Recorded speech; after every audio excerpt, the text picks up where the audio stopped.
Halo, selamat datang kembali di kuliah Statistika untuk Oceanografi. Pada pertemuan kali ini, saya akan membahas mengenai analisis deret waktu. Untuk mengawali pertemuan ini, saya memiliki ilustrasi deret waktu. Ya, jadi saya ada data rata-rata curah hujan bulanan yang diamati dari stasiun Padaherang pada tahun 2001 sampai 2004. Ya, datanya disajikan dalam tabel berikut. Kemudian apabila nilai curah hujan saat ini dianggap dipengaruhi oleh rata-rata curah hujan kemarin dan seterusnya, maka data rata-rata curah hujan di atas dapat dikategorikan sebagai suatu deret waktu. Bila kita plot data tersebut, maka kita bisa melihat bahwa puncaknya berulang setiap setahun ya. Ini tahun pertama 2001, 2002, 2003 gitu ya, dan seterusnya. Nah, yang menarik di sini apakah kita dapat memprediksi curah hujan untuk masa yang akan datang dengan menggunakan data saat ini ataupun data sebelum-sebelumnya. Nah, kita akan mempelajari lebih lanjut dalam suatu model analisis deret waktu atau suatu model deret waktu. Sebelum lebih lanjut mengenai deret waktu, di sini ada beberapa konsep dasar ya untuk mengawali kuliah analisis deret waktu. Nah, apa itu proses stokastik? Ya, jadi proses stokastik adalah barisan dari peubah acak. Ya, jadi kalau misalkan kita punya peubah acak Y, ya, maka YT ini dengan T waktu, jika kita susun, maka kita dapatkan suatu proses stokastik. Setiap proses stokastik memuat ruang keadaan S dan indeks parameter T. Ya, dalam hal ini S itu adalah YT, ya, dan parameter T ini adalah parameter waktu. Nah, nilai S dan T ini dapat berupa nilai diskrit ataupun kontinu.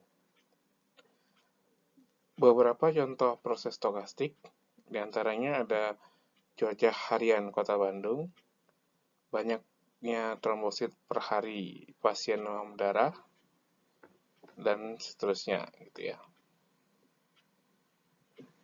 Nah, misalkan Y kecil ini nilai dari Y besar T, maka barisan nilai dari Y kecil ini disebut sebagai suatu realisasi dari Y besar. Ya, Y besar ini peubah acak. Ya. Kemudian masuk ke definisi terkait dengan time series atau deret waktu. Ya, jika T adalah waktu, maka YT disebut sebagai suatu time series. Ya, realisasi dari YT, Y besar T, disebut sebagai data time series. Kemudian studi yang berkaitan dengan time series disebut sebagai analisis time series.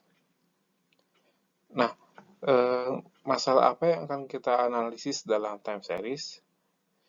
Sebenarnya kita ingin menentukan model time series sehingga model tersebut dapat digunakan untuk forecasting atau memprediksi nilai yang akan datang, nilai di waktu yang akan datang. Secara umum, model time series dapat dinyatakan dalam persamaan matematis, ya, dengan ada y besar T sama dengan F plus ET, ya, di mana F ini adalah suatu fungsi. Jika F ini linear, maka disebut sebagai model time series linear. Ya, kemudian ET ini adalah error, dengan asumsinya errornya berdistribusi normal, rataannya 0, dan variansinya sigma kuadrat. Dan error ini tidak saling berkorelasi. Kemudian koleksi semua model linear time series dinamakan model ARIMA, PDQ. PDQ ini ntar parameter dari time series. Nanti kita akan bahas lebih lanjut mengenai model ARIMA.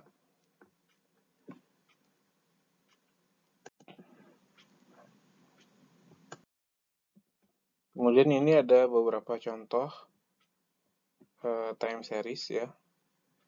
Tingkat pengangguran di Amerika Serikat, ya, dari waktu ke waktu, misalkan profilnya kita bisa lihat sempat naik, turun, fluktuatif, ya.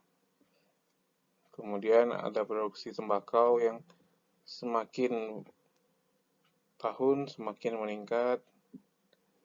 Kemudian data penjualan yang naik turun, ya. Ini mungkin dipengaruhi oleh misalkan tanggal gajian gitu, ya. Begitu mendekati tanggal gajian, maka penjualannya meningkat gitu, ya, dan seterusnya. Kemudian ada juga ukuran partikel setelah penyemprotan pengharum ruangan. Ya, jadi pada awal mungkin konsentrasinya atau ukuran partikelnya membesar, mengecil gitu, ya, fluktuatif.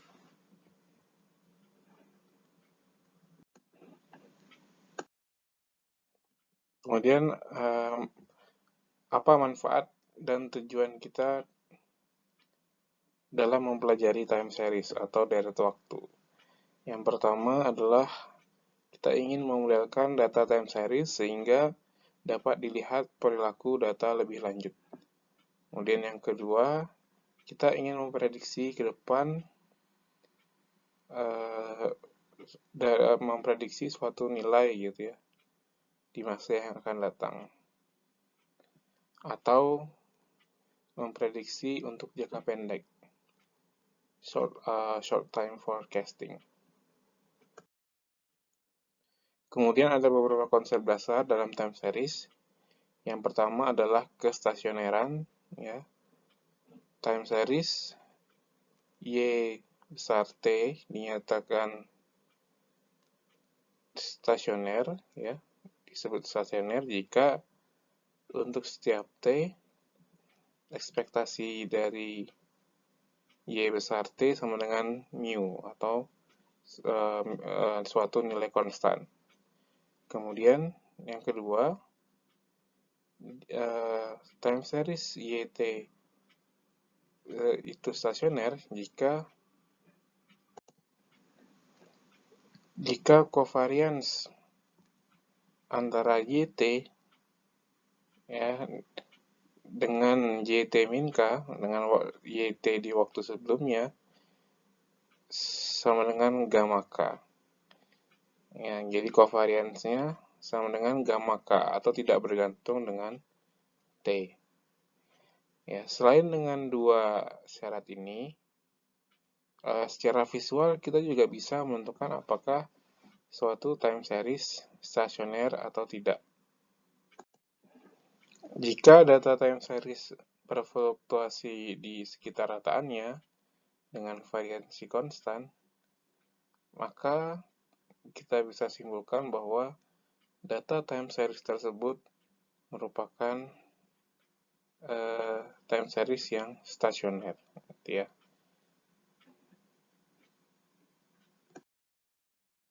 Kemudian ada konsep yang kedua, yaitu mengenai ACF atau Auto Correlation Function. ACF atau fungsi autokorelasi adalah fungsi antara like K dan rho K. Ya, rho K ini apa? Rho K ini adalah korelasi antara YT di time series di waktu ke T dengan data time series sebelumnya, ya. Dengan K ini adalah lag-nya. Nah, ACF sampel itu dinyatakan dalam RK. Ya, RK ini apa? RK ini rumus untuk fungsi autokorelasi sampel. Ya, jadi RK sama dengan 0 secara signifikan jika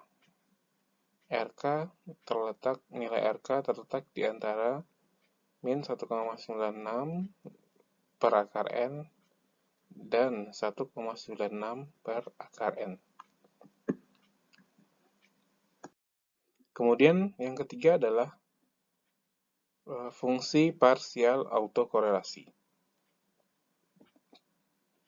Fungsi parsial autokorelasi adalah fungsi antara lag K dengan pi KK, ya.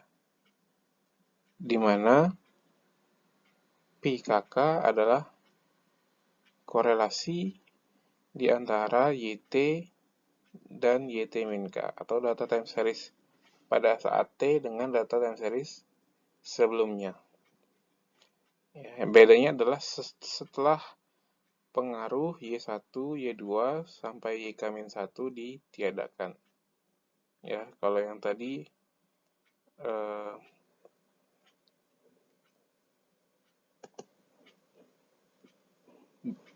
berbeda ya dengan yang tadi ya.